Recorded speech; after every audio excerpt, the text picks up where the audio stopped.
Hello and welcome to RIT SportsZone. I'm John DeTulio. And I'm Shelby Hill. It may be their first season in the Liberty League, but the RIT men's lacrosse team has quickly risen to the top of the conference standings. The Tigers hosting Union College. The Dutchmen were unbeaten in league play coming into the day. It was tied at 3 in the third when Jordan Collins-Hartwig scores his third goal on the day. The hat trick put RIT up 4-3. RIT exploded for 9 second-half goals as Jordan Collins-Hartwig had himself a career day, scoring 6 goals. RIT defeated Union 10-6 and clinched a playoff berth in the Liberty League postseason tournament.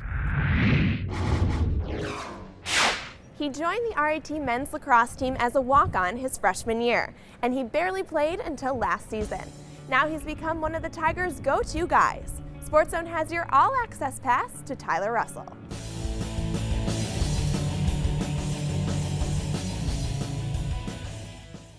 Hey, I'm Tyler Russell. I'm part of the men's lacrosse team from Livonia, New York, and it's Tuesday morning. I'm about to head to minority groups in the criminal justice system. I'm a business management student. I kind of wanted to do business from the beginning. Now I'm more focused on using my degree hopefully to get some sort of job as like a project manager for a real estate development firm where they build new buildings or whatever, and they have all sorts of different projects going around, and I would be the manager of one of those. Bachelor's degrees. I think in New York City it's only 25% of the officers. I'm kind of a local kid, and I've always wanted to go here, I guess. And then obviously playing lacrosse was kind of a added bonus. I didn't even know if I was going to play coming in freshman year, and you know, playing on the team or whatever has been awesome. Well, as a freshman, I was a walk-on, so I didn't really expect to play that much, I would say.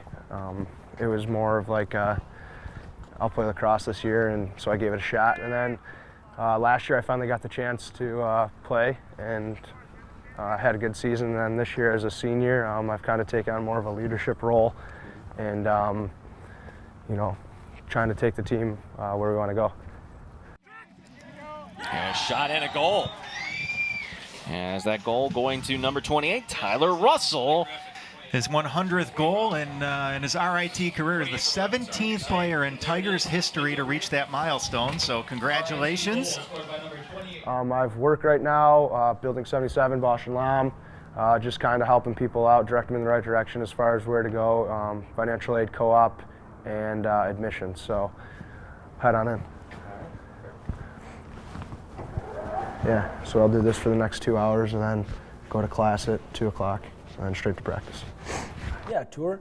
That's actually going to be up in the admissions office right here. That's where all the, coming into this year, I'd say as a team, we had, you know, pretty high expectations.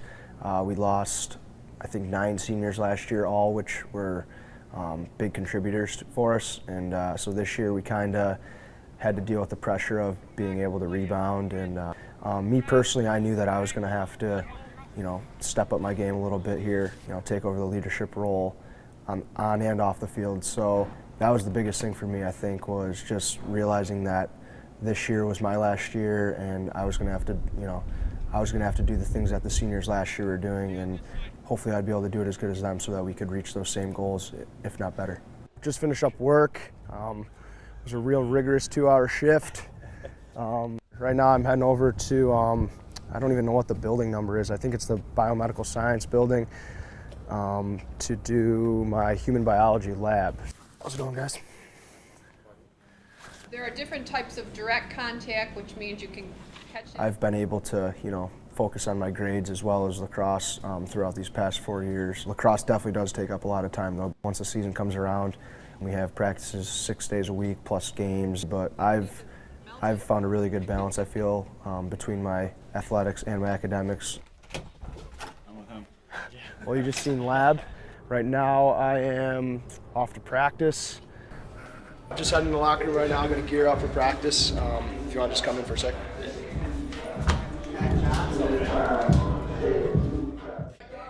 I started playing lacrosse probably, I want to say, 3rd grade maybe. That was the first time they really, first time they offered it around me. My first 2 years here, the guys that were playing in front of me were really good players, you know, even All-American caliber players. So Me not playing wasn't the end of the world. I just knew that once my time came that I would have the confidence and the talent to do that. So I'm pretty much just thankful that I got the opportunity to finally go out there and prove to coach, prove to my teammates, and prove to all the other teams that we played that I really can play. Just had practice, just wrapped up right now. We're heading into the locker room.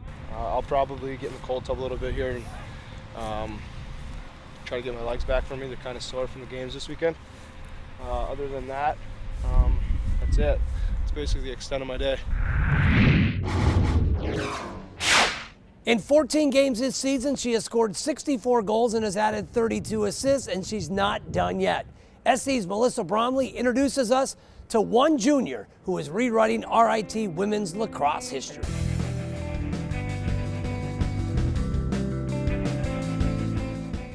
Shelby Wagner of the RIT women's lacrosse team broke the all-time record for most career points, while also tying the record for most points per game.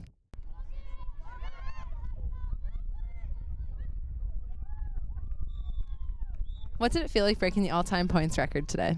It's a great feeling. We've built the tradition at RIT with women's lacrosse in the last couple of years. I actually played with a girl who has the record my freshman year, and I remember her breaking it, so it's pretty exciting to get to do it myself. It's a treat to see her break the record, treat to see her score 11 points in one game, and and the whole team is supportive. Were you a little bit more nervous coming into today's game knowing that you had this record on the line? Yeah, since we haven't had a game in a week and a half, I've had to think about it for a while. But yeah, it was great to get it over with at the beginning, to be honest. Once the other teams find out she scored 11 points today, they're probably going to, the matchups are going to be a little bit different for her. So she always seems to find an open person. I mean, she's not only scoring goals, but she's also assisting on a lot of goals, which is great for us. We started out today, we were 1-3, and this was a must-need game. Having Shelby on your side's a good thing. We've had a couple of rough games the last couple of games since spring break, but I think today we played really well in both halves and really brought it to them, showed Skidmore and the rest of the Liberty League that we can do some damage, hopefully. Coming from the Empire 8, we know the Liberty League was real strong from top to bottom. We knew we had to prepare ourselves, so our schedule up to this point I thought was pretty hard. Being 1-3 wasn't an indication of how good we were. I thought maybe today we showed that a little bit better.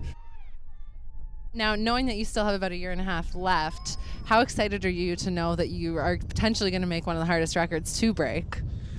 It's pretty exciting to know that my name can be in the record book for a while. I guess I have to set the standards high for everyone else here and keep building the tradition of RIT women's lacrosse. The sky's the limit. She's one of the hardest workers I've had a chance to coach. Her goals are matching with our goals, and going 9-0 in the Liberty League would be real nice, and her, setting some more records would be real nice too.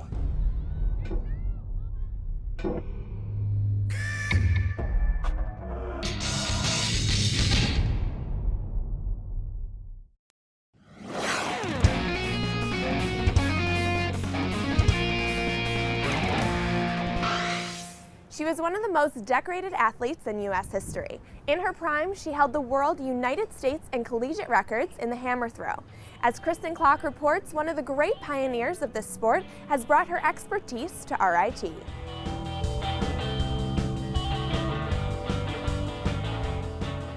Sonia Fitzwalters didn't discover the hammer throw until college, and she almost quit after her first try. When I went to college, my coach said, "You're throwing the hammer. What is that?" The first time I threw it, it hit a cage, it came back and almost hit me. I'm like, oh, I'm not throwing this. And he said, "No, you're going to be good at this, so just take it a day at a time, you'll be all right." What was the most difficult part about starting hammer throw, especially because you were in college? The turns. And just even knowing what it was. I didn't even know what it was. I've never seen it before I went to college. And just learning how to turn, because it's so unorthodox in a sense. It's like you're turning with a heel and a toe, and you're pushing, and you have an implement, and you're throwing it this way, and you're trying to have your body in a position. It was just different, but it ended up being a really good transition for me. St. John's University originally recruited Sonia for shot put and discus, but eventually she found her passion for hammer throw. So were you expecting to set all the records you set? No, not at all. Like, shot put and discus was my love at that time. But then it was like probably after, I don't know, my first couple meets and I started like winning and started throwing further and further and further. And it's like, oh, I'm going to be a force to be reckoned with, kind of, sort of. I'm like, I don't like that shot and disc anymore. Give me that hammer all day long. Sonia is considered one of the pioneers of the hammer throw, and the 12-time Big East champion and 8-time U.S. national champion earned plenty of accolades to prove it. Recently, the Rochester native was inducted into Western New York's Track and Field Hall of Fame. Out of all your accomplishments, all the records, which one is the most memorable to you or your proudest moment? All of them are proud moments because hammer for women wasn't recognized very well when I was coming through. You know all the pain, sweat, blood, tears you went through to train, knowing that you can only go but so far and it's only recognized but so far. But after college, it started to be recognized more and more and more. I think it hurts a little bit too because I had to stop at such an early age because I had a career-ending injury. So it just was sort of bittersweet. I'm glad that I went through it all. It was all a beautiful experience, and to be considered a pioneer is definitely one of those things that you can really feel proud of, seeing where it is today. It's kind of like seeing your kids grow up and now, he's president, It's like, that's my son right there. So that's kind of like I felt, that's my baby, and now it's expanded to where it is today, and, I helped give birth to it. Could you talk a little bit about your career-ending injury? USA Track and Field was my employer. So I had to keep throwing because if I wanted to get any kind of payments, I need to keep throwing.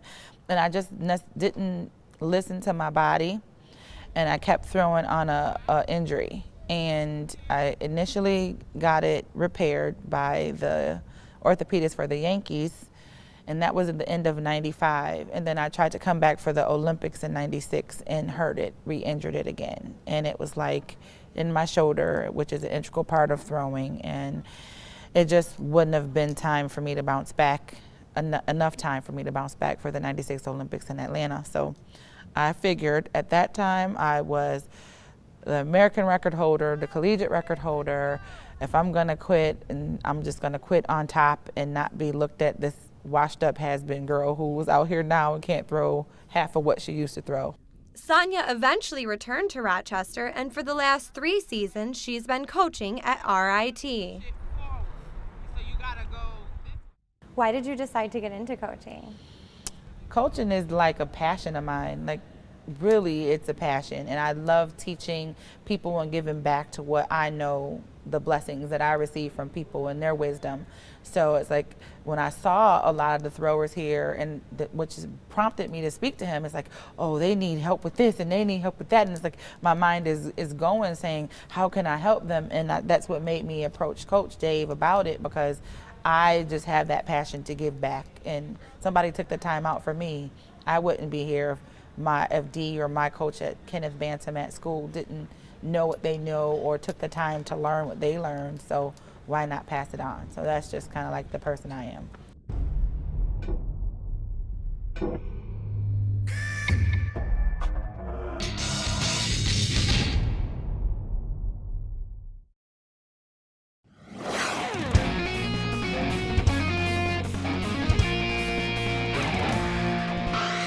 The RIT women's hockey team has been stealing the headlines all year long. The Tigers won 28 games this season, the most ever at the Division III level. RIT also captured the program's first national championship and then announced they're moving to Division I next fall. As Melissa Bromley reports, the whirlwind continued for the Tigers as they received high honors from their hometown city.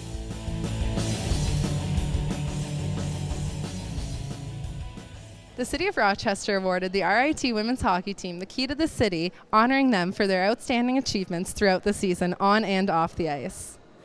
So I'll present this Key to the City. I'll say the same thing that we said to the East High people. This is the key to the hearts of the city. We're very impressed with these young women, and we're very impressed with you and what you've done with them. And we're very pleased to have RIT be part of our community. It's a great achievement, and it's great for these young ladies. And for all of you who listen to it, it isn't just athletic achievement. This is a young group of kids who are doing well in school and are going to do well in life. So congratulations, and here's the Key to the City. Thank you very much. Yeah. What does it feel like receiving such an honor from the city? Oh, it's unbelievable. You know, it just since winning the national tournament, the accolades haven't stopped coming for the team, and to be able to receive a key to the city, you don't really think you'd ever receive a key to the city, but it's pretty cool when you're up there and the mayor's introducing everybody and acknowledging, you know, like the city of Rochester is actually following this team and paying attention, and this is proof that everybody in Rochester is paying attention to the team. It's amazing. It's just awesome to get acknowledged by the community and the city. I think it puts a cherry on top, kind of having the support of the school and the community, and it's just amazing. I think it helps being recognized by the community and for the school. I know this was a huge accomplishment for the school. I think the school has been waiting for this, not only like the hockey program, but the entire RIT community have been waiting for a national championship. So for us to be able to do that for them, and then along with this being honored by the mayor and the whole city of Rochester, it just, like Yoko said, puts the cherry on top. How is this going to benefit the school? I think it'll benefit, you know, just putting women's athletics on the map with, you know, with us being recognized today, East basketball being recognized today. You know, the sports is dominated by males, and you know, male sports is in the limelight and the spotlight all the time. It's great for the school that, you know, we have females at the school at RIT. You know, it's just not a male school. So I think that way it'll kind of shed some light on that. You know, it's a place for female athletes to come and have success. Well, it goes to show in some ways that compared to when I was a kid, for instance, women's sports have really come into their own. You know, this got a lot of attention. This is an example, but it got a lot of attention before that, and people celebrated it. And so it had an importance, you know, in many respects that's equal to the same kind of achievement by men. So it really does represent women's sports coming into their own, I think. Girls at RIT, they're not only successful in sports, but they're successful academically. They're going to be successful in life. At the end of the day, in the final minutes of the game, whether it be on the court or on the ice, it was you ladies who prevailed. You are the champions, and we could not be any prouder of you. You've done well by RIT, by the city of Rochester, and in fact by the nation. And so I, for one, am very proud of your efforts. I'm glad to know you. It's been exciting watching you. We look forward to next season. As you know, we are moving to Division I. In the fall, we're leaving Division III on a good note. So congratulations to all the women today. You make us very proud. Thank you. What are you going to do with this award? I think we need a new trophy case. The trophy case is getting a little cramped in the rink right now, so we'll have to get the rink manager to build a new one. And we'll put this right beside the national championship trophy where it belongs.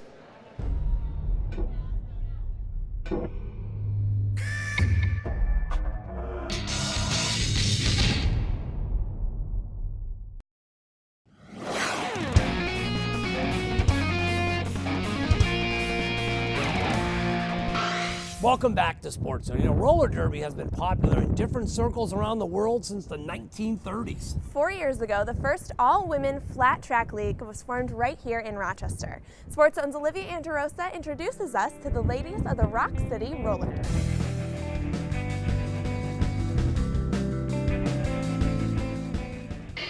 The Rock City Roller Derby is Rochester's first all-women's roller derby league. Started in 2008, the league has almost 60 members ranging from the Monroe and Ontario counties.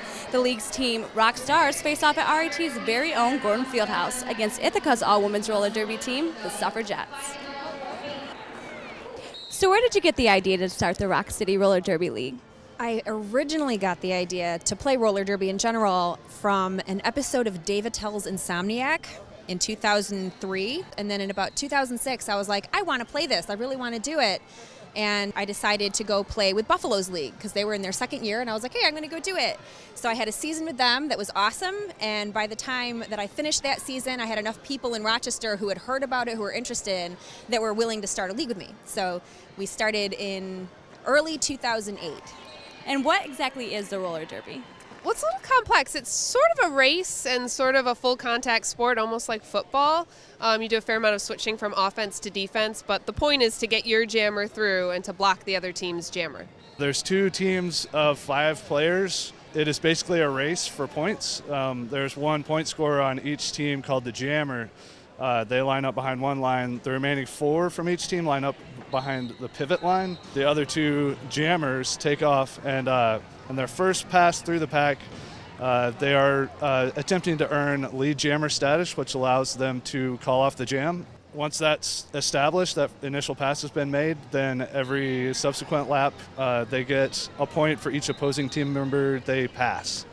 So how many roller derbies have you been to? I think all of them. I think we may have missed 2 when we were out of town. And what's the difference between the suicide seats that you're sitting in compared to a regular seat in the crowd? Sometimes you end up with a roller girl on your lap. The action is so much closer. It's really an entirely different experience, but there's not a bad seat. And how do you get to join the Rock City Club team? Twice a year, we do a recruitment where we ask girls to join our boot camp, and then they practice with us in our rock quarry. We're so clever. So I think we do them in August and in March. And what are practices like? A typical practice will involve some, warm-up exercises. We do a lot of contact. We do a lot of strategy play. Practices are pretty tough. And how did you pick out your name? I noticed that all of the girls have different names on the back of their jerseys, and how do you pick them out? It's actually really difficult. There's a database of like 17,000 names that you have to look through, and everything you can think of is already taken. So my name, Susan B. Agony, is very Rochester specific, and it was actually taken, but I wrote the girl who had it because she was retired, and she allowed me the use of the name. How did you come up with your nickname? Well, I wanted to be Eli Knievel, but there was already an Eva Knievel in Texas, so it was too close. I didn't get the official name, and at the time I was living in Tennessee, and I'm a pretty big Elvis fan, so I thought Elvis Reffley, it's worth a try. And somehow I was the only person in the universe that wanted to be Elvis Reffley, and yeah, that's who I am. And how close are the ladies on the team? Really close, like surprisingly close. I think it's a lot of really tough, ambitious, competitive girls, and you wouldn't expect quite the sisterhood that we have, but it's roller derby, and we love it. And when you meet another derby girl, you're just instantly sisters. And what's your favorite thing about being on the team? I think forcing myself to be physical. So I certainly wasn't before, so it's a really good excuse and a really fun way to be fit. Honestly, I like that it's such a great experience for them to compete and empower themselves. It sounds weird, but it's really awesome. Well, that does it for this edition of RIT Sports Zone. Don't forget you can stay up to date with Sports Zone by following us on Twitter and liking us on Facebook. So until next time, thanks for joining us here in the Zone.